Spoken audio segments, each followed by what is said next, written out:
Hi everyone, it's Mary. Welcome back to the Kraftgali channel. Today we are having some more fun with Neat and Tangled Koalifications. I just can't get enough of this little kitty. So I'm showing you here what I'm going to be using. Here is a stamp set. And I love the sentiments in the stamp set because you can kind of hit it from Valentine's Day to just friend stuff to sending a hug. I love it. And then I'm pulling out some Inkadinkado masking paper. And I am going to do some masking here, double masking, in fact. You'll see what we're going to do, and some oxide inks as well. I'm going to be using Bristol Smooth for my card panel. So that's important to know when we start to get into some of that stuff. I'm going to take a square die, and I'm going to cut out in my masking paper this frame. What I'm going to do is lay down the masking paper on my panel, on my table rather, and I'm going to place the Bristol Smooth over it. And that's to try to get as straight an image as possible. Now that only works if you actually cut it with your die straight, so be careful when you're doing that. And I realized I had a little bit of extra masking hanging off the end, and waste not, want not, hello, I'm going to cut that right off and save it because I can definitely use that for some other things.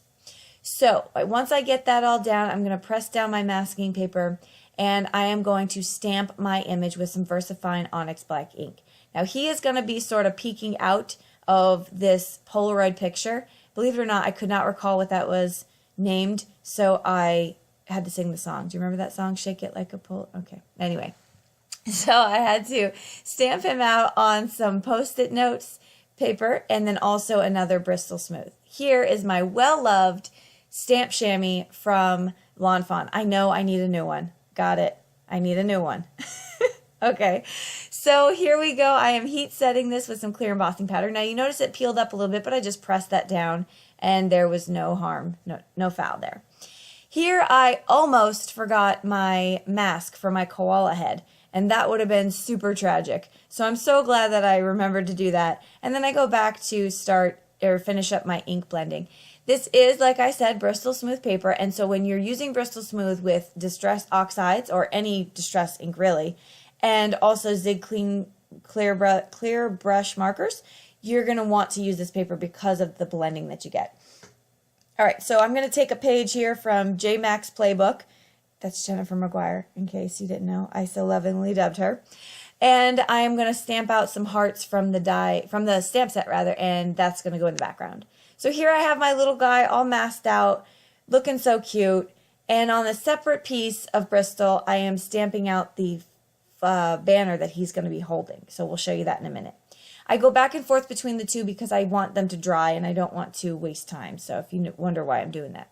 So here I'm taking my Zig markers, and normally I just use one color and I pull it out with water. And I would highly recommend that if you're just looking for a little bit of shading and dimension. But if you want to mix colors, got it. They're a wonderful tool to do that. I just went against what I normally do here and I couldn't quite get it to work the way I wanted to. Eventually I did, and I just worked that out. When I dabbed up some of that with my microfiber cloth, I got a little bit of gray on the side outside the picture. So I just took my water brush and that cleaned it right up. So again, they're water markers, so it works out perfectly that way. I went back with just a little bit of shading here, and that was going to be okay. You can get a full 2 passes on this paper without it peeling, I think, depending on how much water you're using. Any more than that, you got to be very careful with what you're doing. So I finish up the coloring for him, and then I'm going to go to the banner, and this is where I just use the one color. So I'm going to outline it with the one color, and then I'm going to take my water brush and pull it. And you'll start to see as I'm finishing, it blends, and then it's lighter in the center. And that's all I wanted. I just wanted something a little bit of a shading. Here I'm going to take a Lawn Fawn rectangle stitch die, and I'm going to cut him out to give that a more finished look around this portrait.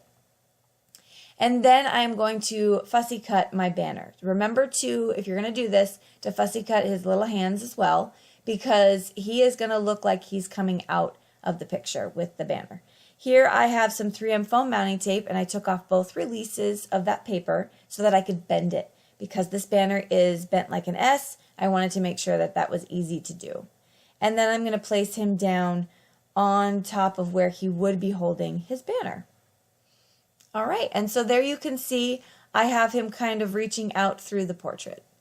Here I took my little score buddy, and I'm going to, with my Teflon bone folder, fold out an A2 size card base Mina 110 pound, and then some Tombow Mono adhesive to adhere that down to my panel. I like wiggle room, and I needed some wiggle room in this. I don't show you, but I put it down crooked, and that's completely unsatisfactory. So I had to go back and fix it, and I had room to do it. So yay. And there's my finished card. So that'll do it. I added some Spectrum Noir sparkle pen to the banner and finished him up. I hope you enjoyed our project today. Thank you so much for stopping by. Don't forget to head over to the store to find all these products linked below. And we will see you in the next video. Have a great day. Bye-bye.